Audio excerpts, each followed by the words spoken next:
What ex-Kenya President Kenyatta told Tinubu 48 hours to hand over. Welcome back to Prospect Channel TV. Thank you for this coming out here. If you are just joining us, please kindly subscribe and don't forget to give us a thumbs up. Thank you. The incoming president, Asiwaju Bola Ahmed Tinubu, has received a call to establish a prosperous nation that caters for all Nigerians, regardless of their ethnic, religious, or political affiliations. This was disclosed by the former president of Kenya, Kenyatta, during his keynote address at the inauguration lecture organized by the Presidential Transition Council (PTC) in Abuja on Saturday.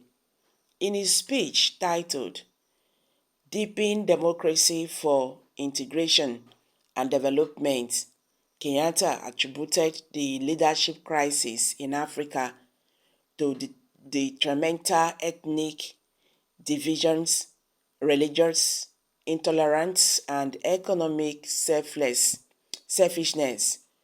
Recognizing that elections can potentially create divisions among people, Kenyatta emphasized the crucial role of leadership in unifying the nation. Kenyatta further urged Tinubu to surround himself with individuals who challenge his viewpoints and to extend his hand of fellowship to those who may hold grievances in order to forge a more robust nation through collaboration. So guys, you've all heard it now. Kenyatta had also advised Tinubu to reach out to those who may feel aggrieved over his emergence so as to build a strong nation. According to him, Tinubu must transcend from tactical politics and adopt the role of a vision bearer. He stressed that the president-elect must lead and unite all citizens, regardless of whether or not they supported him during the election. Kenyatta said the contest is now over and the hard work of building a prosperous and unified Nigeria now begins. Upon assuming the office of president, you will be wise to transcend from the tactical politics of an election and assume your roles as Nigeria's vision bearer. This will demand a complete overhaul of the adversarial mindset that we are politicians.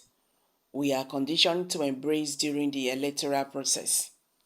As president, you must learn very quickly to lead those who do not love you and those who love you with equal passion and commitment, because you are now the father of all.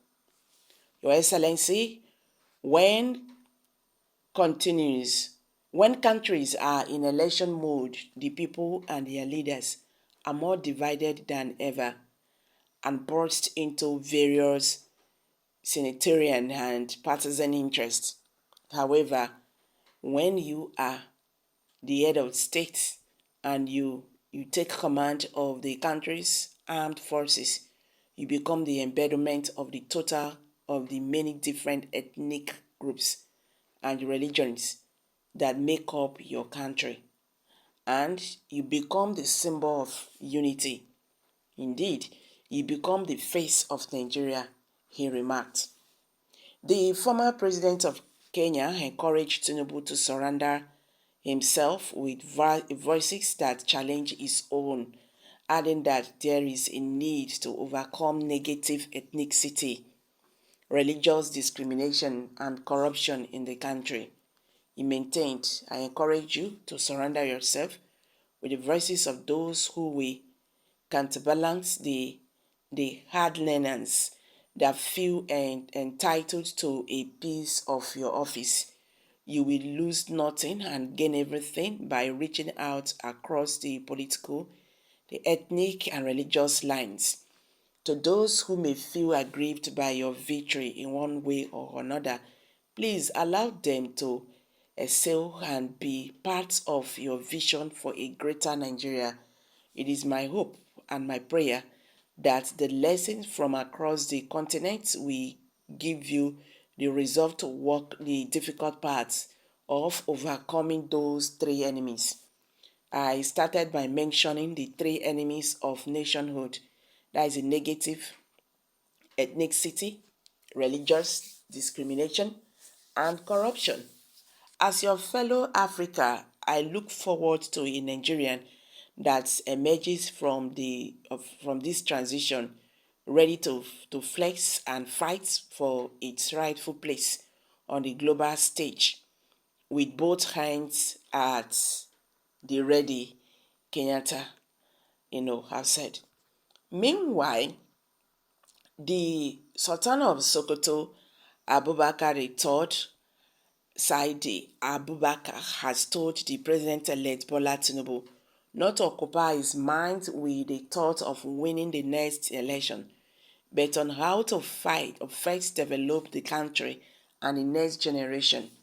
The Sultan made the remark in Abuja on Saturday at an event where the former Kenya president delivered an inaugural lecture titled Deepening Democracy for Integration and Development. According to the monarchs, as political leaders, you will need not only to think of the next election, but also, and more importantly, think of the next generation. I leave you with these thoughts and pray for God's guidance and wisdom and patience for leaders to take our country to the highest heights, and we have peace and stability in our great country, Nigeria, he added. So guys, you've all heard it now. I'm dropping it here. Kindly share your thoughts below the comment section. Please do not forget to subscribe to this channel if you have not. Thank you.